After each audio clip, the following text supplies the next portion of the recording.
ये पार्लियामेंट ने इसको पास किया है इस बिल को, और इस बिल को चैलेंज कोई असेंबली नहीं कर सकती। शर्मा जी, एक लास्ट सवाल, आप एलओपी है तो यहाँ पर आज पहली बार असेंबली में पता नहीं चल रहा है कौन किसके साथ में है, तो एलओपी यानी कि लीडर ऑफ अपोजिशन तो है, किस किस पार्टी के आप leader of opposition? Leader of opposition मुझे भारतीय जनता पार्टी ने बनाया है, अपोजिशन का बाकी पार्टीज भी आती है क्योंकि छोटी बड़ी बाकी पार्टीज तो है ही नहीं। बाकी पार्टीज कौन है? 2 3 1 करके है कोई। अब वैसे तो हमने अपना रेजोल्यूशन जो ऑनरेबल एमएलएज ने दिया है वो स्पीकर को दिया है, एक डेजिग्नेट वो करते हैं, बुलेटिन निकालते हैं। अभी देखते हैं किस प्रकार की वो कार्रवाई करते हैं, उसका वेट करना है। इसके पास कोई मुद्दा नहीं है। आप याद रखना, पीडीपी जब तक इस असेंबली में बोलेगी वो कभी बिजली, पानी, सड़क, स्कूल, अस्पताल का इशू नहीं उठाएगी। उनको दोबारा से यही इशू उठाना है जिससे यहाँ के नौजवान प्रवोक हों, जिससे यहाँ के नौजवान गुमराह हो, सड़कों पे आए और गरीब के लोग गोलियां खाएं। उनको बड़ा आनंद आता है उसमें। वो नेशनल कॉन्फ्रेंस हो, पीडीपी हो, ये इधर बैठे या इधर बैठे। आज पीडीपी ने जो प्राइवेट मेंबर बिल लाया, बड़ा अजीब लगा मुझे। भाई आज कोई प्रोविजन ही नहीं है उसका, कैसे ला सकता है? आज बिजनेस जो है, जो सुबह ही आ गया, वैसे आ ही नहीं सकता है। तो ये केवल एक फोटो शो करना था और जहर उगलना था, वो उन्होंने कर दिया। लेकिन भारतीय जनता पार्टी ने एक स्टांस शुरू से रखा है देश की एकता, अखंडता, संप्रभुता, नेशनल इंटीग्रिटी पे। रेजोल्यूशन तो दूर की बात है, एक वर्ड भी आया उसको किसी भी कीमत पे हम बर्दाश्त नहीं करेंगे, जिसकी थोड़ी झलक यहाँ पे आज आपने देखी।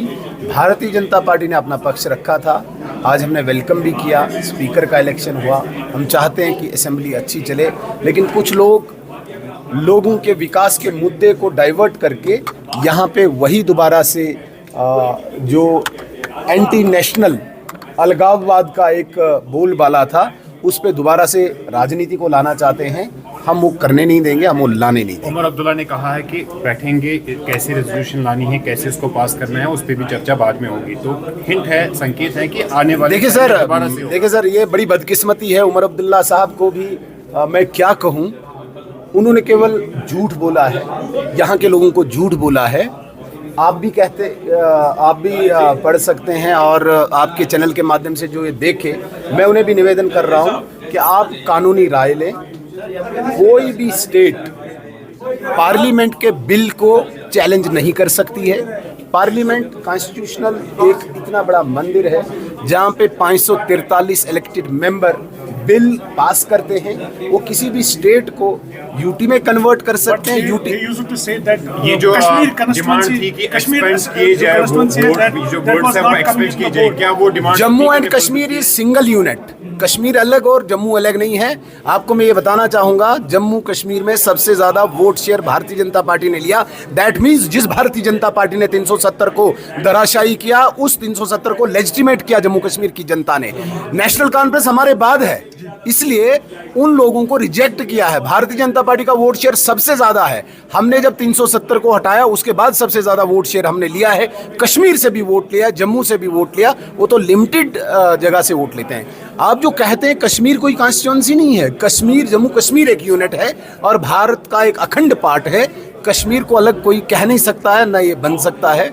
कश्मीर जम्मू एक ही है। सुनील जी, जो डिमांड थी बीजेपी की कि वर्ड्स जो हैं वहीदुर्रहमान पारा के विधायक की, वो एक्सपेंड किए, क्या स्पीकर ने वो डिमांड आपकी मान ली? स्पीकर ने अभी ये माना ही नहीं कि मैंने कोई वर्ड सुना या मैंने कोई वर्ड पढ़ा या पकड़ा, इन रिटन या वर्बल।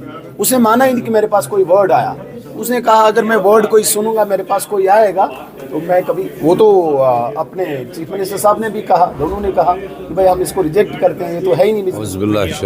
बिस्मिल्लाहिर्रहमानिर्रहीम। शुक्र है अल्लाह का कि 8 साल बाद एक जमहूरी अदारा फिर से शुरू हो गया काम करना। तो इसमें कुछ जिनके मोटिव है, जिन्होंने 8 साल जमहूरियत को फलने फूलने नहीं दिया, इस हाउस को चलने नहीं दिया, आज उनको ये खुश नहीं होता है कि हाउस फिर से चले।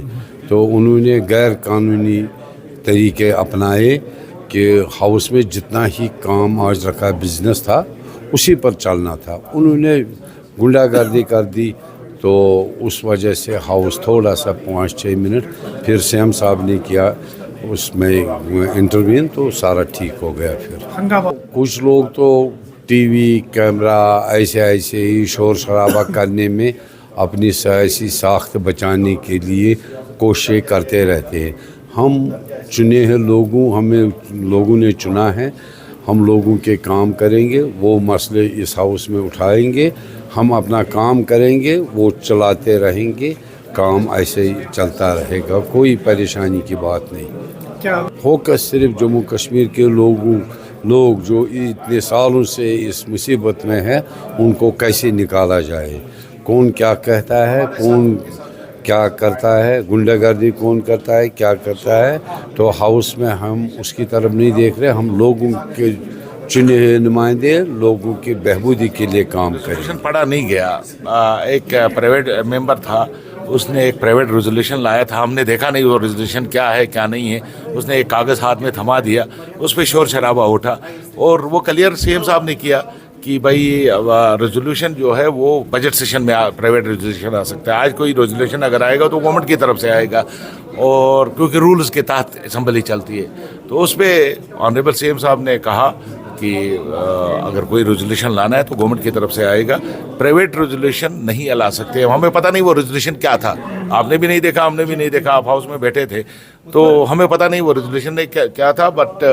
अपोजिशन ने चलाना स्टार्ट किया और दोनों तरफ से आर्ग्यूमेंट हुई। तो कैसे आप फर्ज बनता है, इस रियासत को बहुत नुकसान हुआ है और हमने बहुत कुछ खोया है। अगर अब भी हमारे रिप्रेजेंटेटिव जो पब्लिक से चुन के आए हम संभलेंगे नहीं तो शायद और इस रियासत की खराबी होगी। हाउस चलाना खाली ट्रेजरी बेंचेस का काम नहीं है, ये अपोजिशन का भी काम है, सबको मिलजुल के इस हाउस को चलाना है और उसकी डिग्निटी को बहाल रखना, ये हम सब का फर्ज बनता है। लॉ एंड ऑर्डर का जहाँ तक मसला है, सिक्योरिटी का मसला है, वो होम मिनिस्ट्री के अंडर आता है। ये सवाल आपको उनसे पूछना चाहिए, क्यों हो रहा है, कैसे हो रहा है। जहाँ तक हमारा सवाल है, हमारा इसके साथ कोई वास्ता नहीं है। यहाँ अगर सिक्योरिटी में कोई कमी आती है तो गवर्नमेंट ऑफ इंडिया की जिम्मेदारी है, होम मिनिस्ट्री की जिम्मेदारी है, और अगर कोई उसमें ठीक होता है लॉ एंड ऑर्डर तो उसका श्रेय भी उनको ही जाता है। तो ये आप सवाल उनसे पूछिए जिनके हाथ में यहाँ की सिक्योरिटी है कि ये क्यों हो रहा है, कैसे हो रहा है। ऐसा नहीं, देखिए मुझे नहीं लगता है स्टेटहुड के साथ इसका कोई वास्ता है, क्योंकि ऑनरेबल प्राइम मिनिस्टर साहब ने फ्लोर ऑफ द हाउस कहा है पार्लियामेंट में कि मैं जो ही इलेक्शन होंगे उसके बाद जल्द से जल्द स्टेटहुड बहाल किया जाएगा और कमिटेड है। तो मुझे नहीं लग रहा है स्टेटहुड और इस मिलिटेंसी जो ये वाक़ात हो रहे हैं उसका कोई वास्ता है।